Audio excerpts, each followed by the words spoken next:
2021. Kiteto 2021. Jioni ya leo tunayo furaha ya pekee tena kwa mara nyingine, tunapokuwa katika viwanja hivi hapa Kiteto Kibaya hapa, ambako Mungu wetu gua katika juma zima tuweze kusikia neno la Bwana, tuweze kuguswa mahitaji yetu ya afya ya miili yetu, kisha atujalie kujua sheria kama wasafirio, watu wanaokwenda katika maisha haya tunapoishi, tunaishije na wengine. Lakini juu ya yote, wewe utakwenda na mimi nitakwenda. Wapi unakwenda? Nini kinakuhamasisha? Tutafikaje hapo? Katika siku ya jana tuliweza kuona, ikiwa ndio mara ya kwanza umejiunga pamoja nasi, jana tulikuwa na masomo mawili ya pekee sana, msukumo wa sisi kwenda, wewe pamoja na mimi. Kisha tukaona somo la pili jioni, mara ambapo tuliona vuka vizuizi. Vuka vizuizi. Katika somo hili tuliweza kuona vile ambavyo shetani aliingia akaweka kizuizi, lakini Mungu wa pekee, yeye siku zote yuko nasi, ni mwema, ambayo ndio tabia yake inayotusukuma, lakini pia si mwepesi wa hasira, yeye ni pendo. Na kwa sababu hiyo jioni ya leo nitakwenda na somo la pekee. Awali ya yote niwaalike pale ulipo, ukiwa umeketi ama umesimama, tuweze kuomba. Baba yetu wa mbinguni, asante jioni ya leo kwa kutubariki tena kuketi hapa tulipo, na wale wanaotazama kule wameamua kutenga muda wao muhimu kusikia neno lako. Hebu nena nasi, tubariki kila mmoja wetu katika jina la Yesu Kristo, amina. Usafiri wa msafiri, hilo ndio somo jioni hii ya leo. Usafiri wa msafiri. Katika dunia hii kuna vyombo mbalimbali vya usafiri wanadamu wanatumia. Nimesikiliza hata katika muda huu, sio muda upita, muda mfupi sana, watu wakielezea usafiri tokea hapa Kibaya Kiteto kuelekea Dodoma, kutoka hapa kwenda Babati, toka hapa kwenda wapi, wanatumia usafiri ambao wameuelezea. Naam, leo wanadamu wanatumia usafiri wa majini. Viko vyombo kadhaa. Wengine wanatumia usafiri wa anga, wengine wanatumia usafiri wa nchi kavu, na hapa pia kadhalika vyombo vya moto nchi kavu. Lakini hata wanyama wanatumia kwa safari za nchi kavu, tumia farasi, wengine tumia punda, wengine tumia ngamia, wengine. Naam, watu wanaotumia magari katika nchi kavu, wanaotumia meli katika majini, wanaotumia anga kwa usafiri wa ndege. Imradi wanasafiri toka kituo kimoja hata kituo kingine. Kiteto 2021 nitakwenda, tambua usafiri unaotumia. Usafiri wa msafiri. Jana wakati tunajifunza kuvuka vizuizi, vile dhambi ilivyoingia duniani, shetani alitumia gia mbili kuu. Tukaona kwa jinsi ya pekee akatumia kiki mbili katika ulimwengu kule uliko. Na tukaona la kwanza, alijenga mashaka ya neno la Mungu kwa yule mwanamke. Ati ndivyo Bwana Mungu alivyosema. Hiyo ilikuwa ni Mwanzo 3 mstari wa kwanza.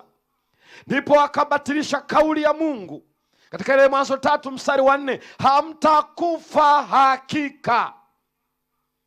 Jambo la pili alilofanya ilikuwa ni kuchafua tabia ya Mungu mbele za mwanadamu, kwamba Mungu anajua utakapokula matunda mti huo utafanana naye, ukijua mema na mabaya. Hiyo ni Mwanzo sura ya 3 mstari wa 5.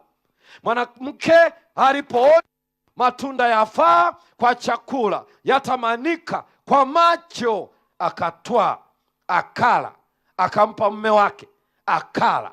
Hivyo ndivyo dunia ilivyoingia kwenye wanguko. Leo usafiri wa msafiri. Hebu ngoja kidogo uone jambo hili. Nini kilitokea katika bustani ya Edeni na kile kinachoendelea mpaka leo, na vile ambavyo Mungu ameleta usafiri kwa kila atakaye amua kuwa msafiri. Kuna usafiri kwa kila msafiri. Katika Kiteto 20:21 Mungu anaposema twende, nitakwenda, ameweka usafiri kwa kila msafiri. Ndiyo, ni usafiri wa pekee sana. Na kwa sababu hiyo, hebu tuone basi kile kilichotokea kwenye bustani ya Edeni baada ya kutwaa lile tunda, kisha wakala. Biblia inasema Mwanzo sura ile ya 3, nasoma pamoja nami mstari wa 7. Mwanzo sura ya 3 na mstari wa 7. Hapa ndipo Mungu anapotueleza ukweli. Mstari wa 7 unasema, wakafumbuliwa macho wote wawili, wakajijua kuwa wauchi. Wakashona majani ya mtini, wakajifanyia nguo. Jambo ambalo tunaliona la kwanza, wakawa uchi, wakaona haya. Na unajua Ibilisi ni wajabu sana alichokuwa anakifanya. Kitu gani anakifanya hapa? Ona alichokifanya ni nini? Aliwaambia mtakuwa na maendeleo makubwa, mtakuwa, akili zenu mtafaa, mtafanana na Mungu. Baada ya wao kula yale matunda, wakaharibikiwa, wakaona aibu, wakawa uchi, wakashona majani ya mitini. Na ukisoma ule mstari wa 8 Mungu anapozungumza nao, ngoja uone hapa sasa athari ambazo zinatembea moja baada ya nyingine.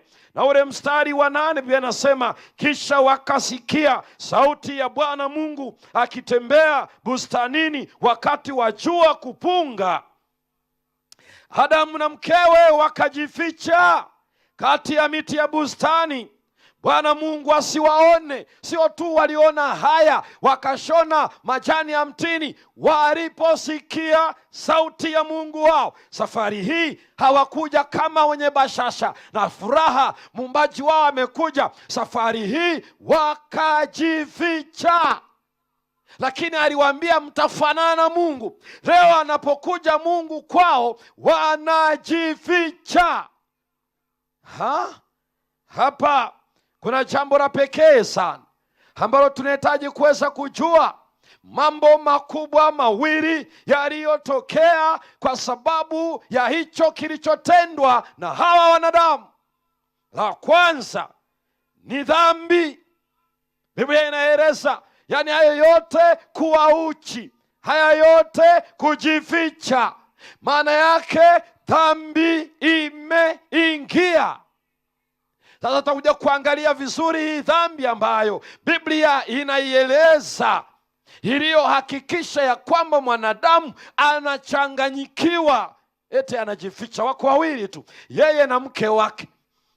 Hivi mzazi, wewe baba na mama, waweza kujificha chumbani? Yaani ukiangalia ndipo unaweza ukaelewa ya kwamba kwenye bustani ya Edeni ndio ilikuwa makazi yao. Wengine ni wanyama, wadudu waliokuwa katika bustani ile. Sasa ni nani akiona sungura anajificha?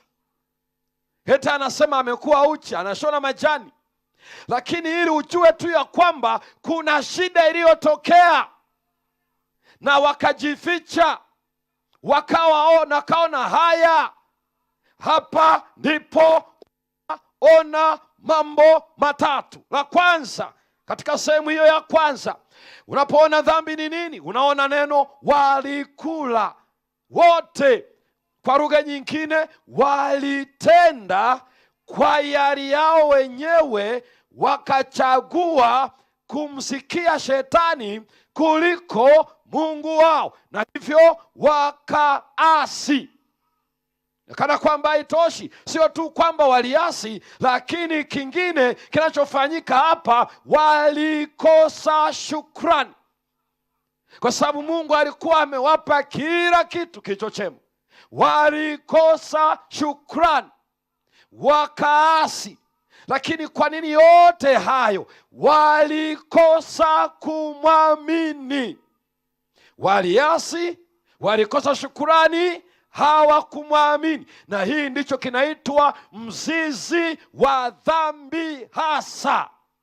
Wasi, kosa shukrani, kutoamini. Hiyo ndio sehemu ya kwanza yenye mambo matatu.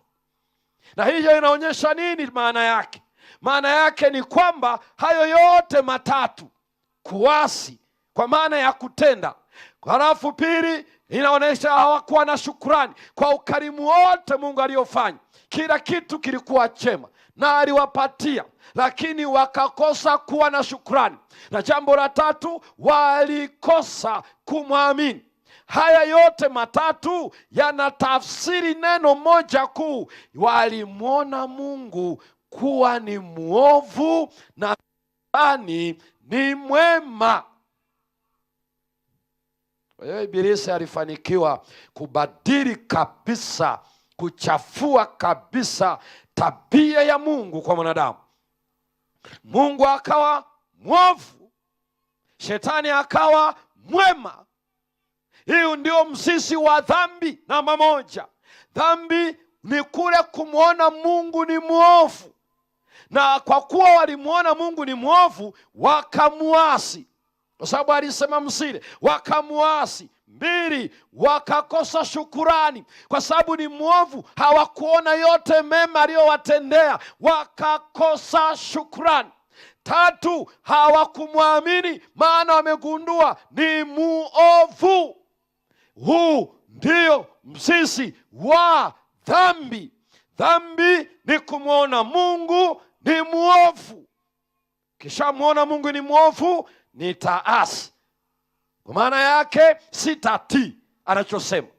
Jambo la pili, sitamwamini, sitakuwa na shukurani kwake. Hiyo ni sehemu ya kwanza ya kile ambacho kinaelezea dhambi, mzizi wake. Jambo la pili ni matokeo ya dhambi yenyewe. Matokeo ya dhambi yenyewe. Hapa tumeanza kusoma tukaona waliona haya wakajificha. Kana kwamba haitoshi, ona kidogo juu ya jambo hili. Fungua katika ile Mwanzo sura ile ya 3, na halafu usome mstari wa 17. Mstari wa 17, Mwanzo sura ya 3. Akamwambia Adamu, kwa kuwa umesikiliza sauti ya mke wako, ukala matunda ya mti ambao nalikuagiza nikisema usiale, ardhi imelaniwa kwa ajili yako. Kwa uchungu utakula mazao yake siku zote za maisha yako. 18, michongoma na miiba itakuzalia, nawe utakula mboga za kondeni. 19, kwa jasho la uso wako utakula chakula hata utakapoirudia ardhi ambayo katika hiyo ulitwaliwa, kwa maana huu mavumbi wewe, nawe mavumbini utao. Yari chini yako. Sura ya pili ya Mwanzo itatuambia kauli ya Mungu. Mwanzo sura ya pili. Mwanzo sura ya pili, soma pamoja nami katika ule mstari wa 17. Biblia ina jambo la kusema nasi hapa. Biblia inasema hivi: walakini matunda ya mti wa ujuzi wa mema na mabaya usile, kwa maana siku utakapokula matunda ya mti huo utakufa hakika. Utakufa hakika. Sasa hapa kuna maelezo mengi sana ambayo wanadamu wamejaribu kueleza. Ndipo maana alisema wewe ni mavumbi, kwa kuwa umekula utarudi mavumbini. Wakati sura ya pili alitumia neno utakufa. Ukila utakufa hakika.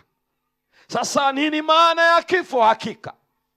Baadhi ya watu wanaona kwamba mwanamke na mwanamume walipokula matunda wanasema mbona hawakufa hapo hapo? Sikiliza vizuri jioni ya leo. Ni kweli Adamu na Hawa walikufa hapo hapo. Unasemaje mhubiri? Unasema walikufa siku hiyo hiyo? Walikufa siku ile ile.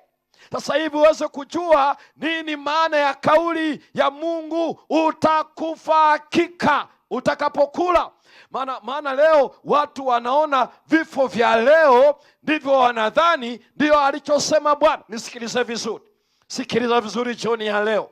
Kifo alichosema katika ile Mwanzo 2 mstari wa 17 sio hiki unachokufa wewe na mimi leo.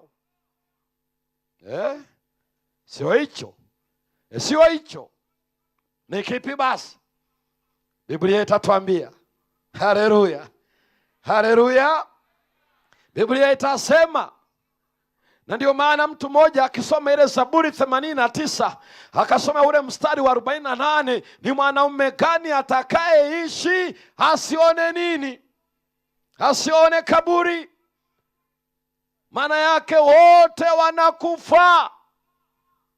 Lakini nakumbuka siku ile Yesu wakati anakwenda nyumbani kwao Martha, Mariamu pamoja na Lazaro, katika Injili ya Yohana sura ya 11 ukianzia mstari wa 11 mpaka mstari wa 13, wakati Yesu amepewa taarifa ya Lazaro anaumwa, akaahirisha kwenda, akachukua muda kadhaa, kisha akawaambia wanafunzi wake, rafiki yetu Lazaro amelala. Halafu wanafunzi wakasema, kama amelala si ataamshwa tu.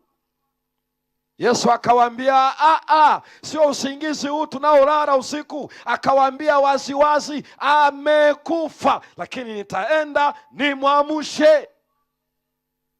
Yaani Biblia inasema hivi, hiki kifo ambacho wamekufa ndugu zetu na ambacho tutakufa na sisi, huo ni usingizi kwa mujibu wa neno la Bwana.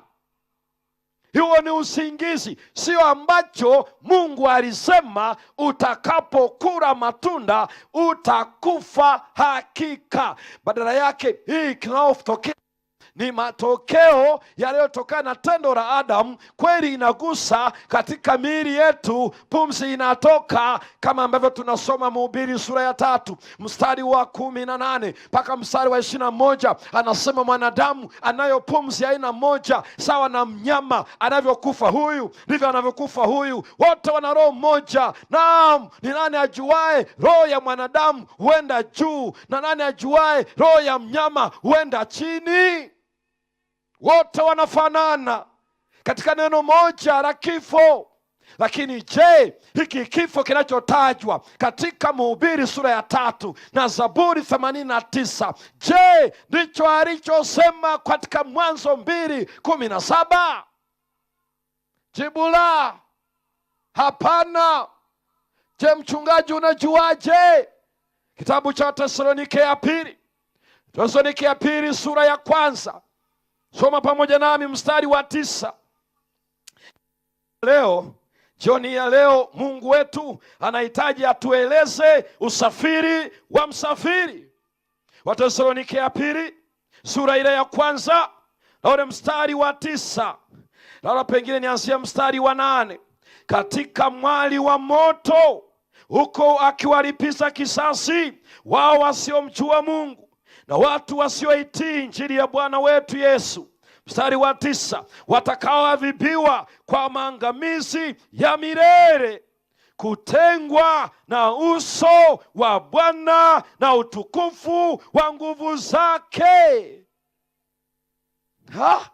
Yanaitwa maangamizi ya milele. Kisha natafsiria nini maana ya maangamivu ya milele. Akasema kutengwa na Mungu milele. Kifo kinachotajwa katika ile Mwanzo 2 ni kutengwa na Mungu milele. Sikiliza vizuri jioni ya leo. Hiki kifo cha malaria, kifo cha ugonjwa wa kipindupindu, kifo cha high blood pressure, shinikizo la juu la moyo, kifo kinachotokana na saratani, kifo kinachotokana na ajali, kifo kinachotokana na COVID, kifo kinachotokana na chochote kile na umri ama uzee. Hicho sio chenyewe. Chenyewe ni hivi: kutengwa na uso wa Bwana milele. Sasa Biblia naita kifo cha namna hii. Sikiliza inavyoeleza katika Ufunuo sura ya 20. Soma pamoja nami uone vile Mungu anavyoeleza juu ya kifo hiki. Ufunuo sura ya 20 mstari wa 10 hadi mstari wa 12. Fungua pamoja nami. Fungua pamoja nami Ufunuo sura ya 20. Ni kitabu cha mwisho kabisa cha Biblia. Halafu usome pamoja nami mstari wa 10 mpaka mstari wa 12.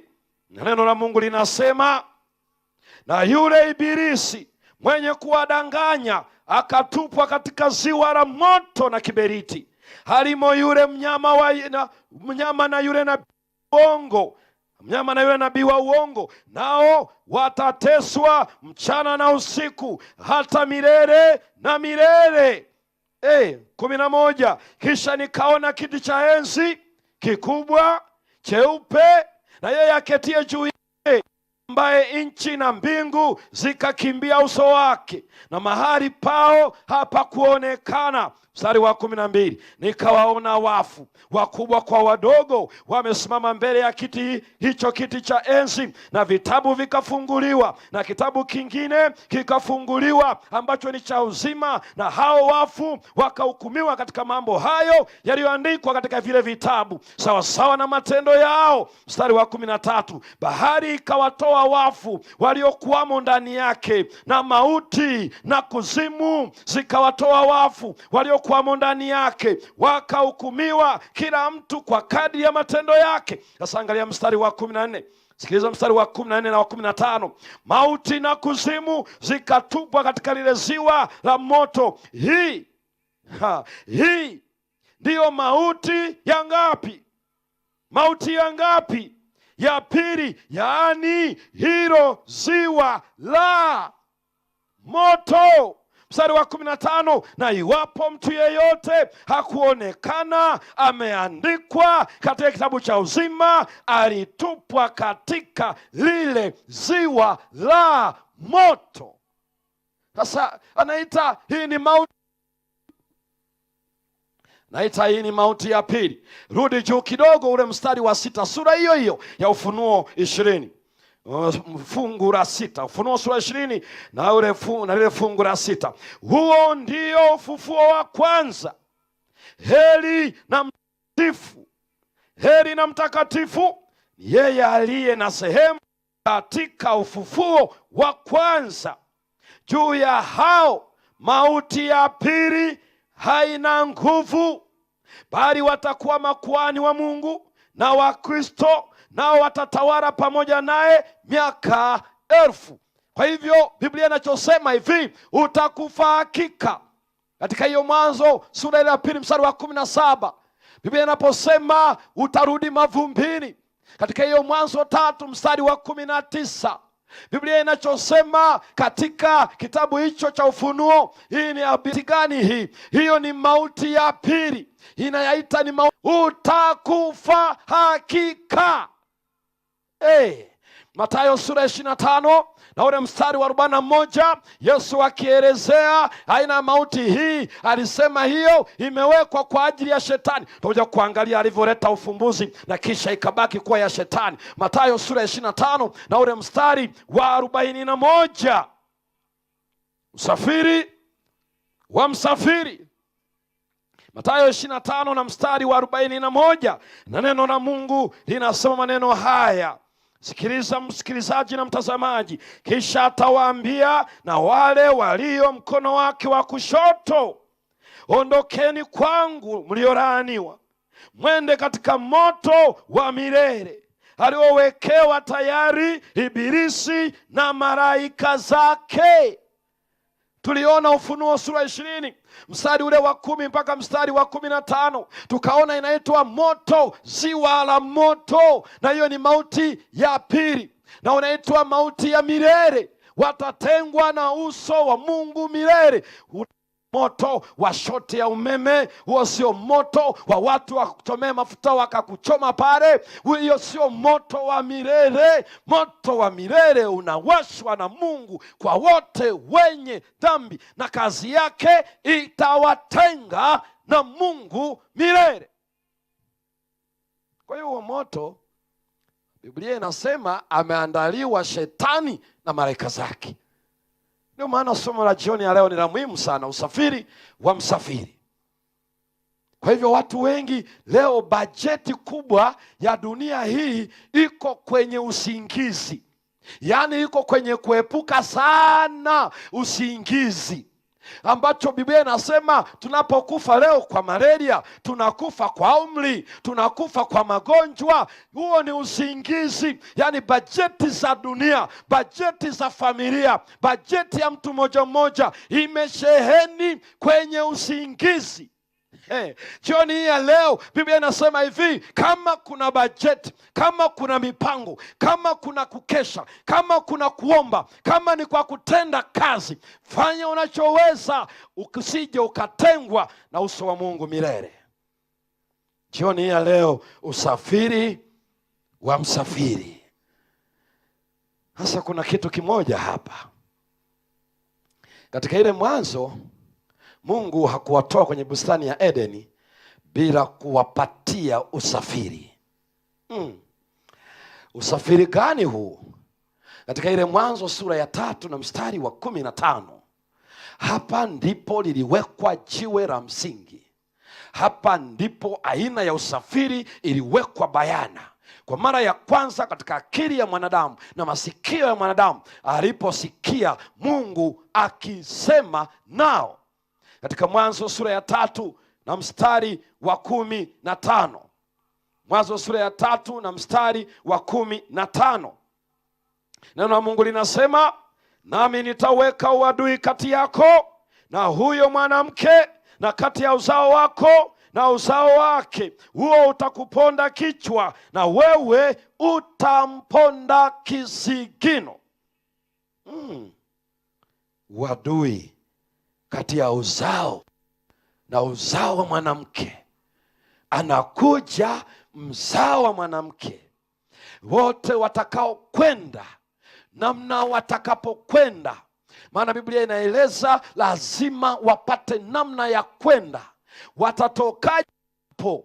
Kwa kutengwa na uso wa Bwana milele. Katikati yao pamoja na mbaji wao, namna ya kusafiri sio kwa ndege, namna ya kusafiri sio kwa meli, namna ya kusafiri sio kwa magari ama kwa usafiri wa mguu. Kutoka hapo Mungu aliko kwenda kwa hapa mwanadamu anapopaswa kwenda, iko njia moja pekee, anakuja mzao. Haleluya, mzao.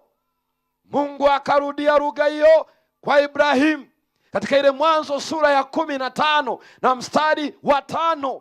Mungu akairudia kwa Ibrahimu Mwanzo sura ya 15 na ule mstari wa 5. Neno la Mungu linasema, na huyu ni Mungu mwenyewe akimwambia Ibrahimu. Ona lugha inayosemwa hapa, usafiri wa msafiri. Mwanzo 15 na ule mstari wa 5, neno la Mungu linasema, akamleta nje, akasema, tazama sasa mbinguni, kazihesabu nyota kama ukiweza kuzihesabu. Akamwambia, ndivyo utakavyokuwa uzao wako, ndivyo utakavyokuwa uzao wako. Sasa tafsiri ya Kiswahili kidogo ina changamoto, na sio tu ya Kiswahili, hata za Kiingereza. Lakini hili neno kwa Kiebrania inaitwa zera. Zera ina maana ya mbegu, uzao, kwa maana ya nafsi, kwa kitu kimoja. Na neno hili linapotajwa Kiebrania linabeba jinsia ya kiume, linabeba katika umoja, sio wingi. Na hii utakuja kuiona kwa sababu Biblia inajieleza yenyewe. Wakati Ibrahimu anaonyeshwa, angalia uzao wako, yeye alifikiri ni idadi ya watoto kutoka kwa Isaka, kisha kwa Yakobo, na kisha kwa Waisraeli, kisha kwa hapana. Mungu alipokuwa anasema uzao wako utakuwa kama nyota, ni kitu gani alikuwa anaeleza jioni ya leo? Kitabu kile cha Wagalatia sura ya 3 na mstari wa 14 mpaka mstari wa 16. Wagalatia sura ya 3, Wagalatia sura ya 3 na ule mstari wa 14 mpaka mstari wa 16. Angalia kile ambacho kinaelezwa hapa. Kwa hakika, kwa sababu ya nisome tu, andika tu hapo, lakini nataka nisome usikie vizuri, wewe pia ukifuatisha pale ulipo ukiwa na Biblia yako. Neno la Mungu linasema ili kwamba, sikiliza vizuri, ninasoma mstari wa 14, ili kwamba baraka ya Ibrahimu iwafikirie mataifa katika Yesu Kristo, tupate kupokea ahadi ya Roho kwa njia ya imani. 15, ndugu zangu, na nena kwa jinsi ya kibinadamu, lijapokuwa mtu alibatilishaye wala kuliongeza neno. Mstari wa 16, basi ahadi zilinenwa kwa Ibrahimu na kwa mzao wake. Sikiliza maneno yanayofuata, sikiliza maneno yanayofuata. Hasemi kwa wazao, kana kwamba ni wengi, bali kana kwamba ni mmoja, kwa mzao wako, yaani nani? Kristo. Anakuja mzao mwanamke atakayeponda kichwa cha joka. Huyo akafunuliwa kwa Ibrahimu, tena sio kwa maana ya watoto akina Isaka. Hakusema juu ya Yakobo, hajasema juu ya taifa la Israeli. Alizungumza mzao mmoja, yeye ajaye anaitwa Yesu Kristo. Waebrania sura ya 2, soma pamoja nami mstari ule wa 14 mpaka mstari wa 16. Waebrania anasemaje hapa? Usafiri wa msafiri. Waebrania sura ile ya 2, na neno la Mungu linaweka bayana. Waebrania sura ya 2 na ule mstari wa 14 hata mstari wa 16. Neno la Mungu linasema, katika maisha haya unapokuwa unaishi katika dunia hii, unahitaji ujue unasafiri. Na unasafiri na usafiri gani? Waebrania sura ya 2 na ule mstari wa 14 mpaka mstari wa 16. Hapa nasoma, basi kwa kuwa watoto wameshiriki damu na mwili, yeye naye vivyo hivyo alishiriki yayo hayo, ili kwa njia ya imani amharibu yeye aliyekuwa na nguvu za mauti, yaani Ibilisi. Mstari wa 15, awaache huru wale ambao kwamba maisha yao yote kwa hofu ya mauti walikuwa katika hali ya utumwa. Mstari wa 16, maana ni hakika hatwai asili ya malaika, ila aitwaa asili ya mzao wa Ibrahimu. Haleluya, mkutano. Anatwaa ni mzao wa asili ya Ibrahimu. Huyo ndiyo aliyekuja, huyo peke yake aliyetangazwa bustani ya Edeni, akarudiwa kwa Ibrahimu. Mzao wako mataifa yote yatabarikiwa. Yeye ndiye mwanzo na mwisho. Alikuwa amekufa, lakini sasa yu hai. Huyo pekee, huyo ndiye anayetajwa katika Ufunuo sura ya 22 na ule mstari wa 12 na 13. Naja upesi na ujira wangu uko mikononi mwangu, kumlipa kila mtu sawasawa na kazi zake. Mimi ni Alfa na Omega, mwanzo na mwisho. Huyo ni nani basi? Isaya 41 na mstari wa 4, Biblia inasema Bwana Mungu wa Israeli, yeye ni wa kwanza na wa mwisho. Huyu ni nani? Ni Bwana. Huyu ni nani? Ndiye aliyekuja akafa akafuka, ndiye pekee. Biblia inasema ana ufunguo wa kaburi na mauti. Mbele yako na mbele yangu hatujapewa miti miwili, tumepewa wanadamu wawili. Wa kwanza aliyeasi, wa pili aliyekuja akafa akafufuka. Yaani kwa lugha nyingine, ukijifungamanisha na wa kwanza, mbele yako kuna mauti. Ukifungamanisha na wa pili, kuna uzima tena wa milele. Usafiri wa msafiri, yeye ndiye njia, kweli na uzima. Mtu haji kwa Baba asipopita kwangu. Bila usafiri wake hamna chochote. Wengine wote ni vishoka, ni vishoka. Yeye pekee ndiye aliyekufa akafuka, kaburi lake liko hai, ndiye atakayeturudisha katika maisha yasiyo mwisho. Jioni hii ya leo, Yesu ni usafiri kwa kila msafiri. Yesu ni msafiri, ni usafiri kwa kila msafiri, na unaweza ukachagua kumsikia yeye, kuambatana naye, maana yeye ni njia, ni kweli na uzima. Je, ni shauku yako pale ulipo, nyumbani, hotelini, kwenye usafiri uliopo, pale ulipoketi kwenye viwanja hivi, sema Yesu uwe usafiri wangu ninapokwenda Kiteto 2021, uwe usafiri wangu jioni ya leo. Simama pale ulipo pamoja nami. Mimi ninapenda Yesu awe usafiri wangu. Pekee ndiye atakayetembea nami popote pale ulipo, unayotusikiliza kwa vyombo hivi, Morning Star Radio na Hope Channel Tanzania na Rock FM kule Mbeya, katika mitandao ya kijamii. Simama popote ulipo jioni ya leo. Kwa kusimama unasema Yesu asante, wewe utakuwa usafiri wangu. Ndiye uliyeonja mauti, ukafungua kaburi, ukatoka kwa ushindi. Na kwa sababu hiyo jioni ya leo, fumba macho tuweze kumshukuru pamoja nami. Asante Mungu wa mbinguni, kwa kuwa umeweka usafiri, usafiri wa kutoka mauti ya milele, tusitengwe na uso wako milele. Ndiye uliyeshinda kaburi na ufunguo wa nguvu za mauti. Pekee tumesimama, tumekukiri jioni hii ya leo. Tembea nasi sasa katika safari hii, hata ujapo mara ya pili, kwa jina la Yesu Kristo, amina. Mungu akubariki.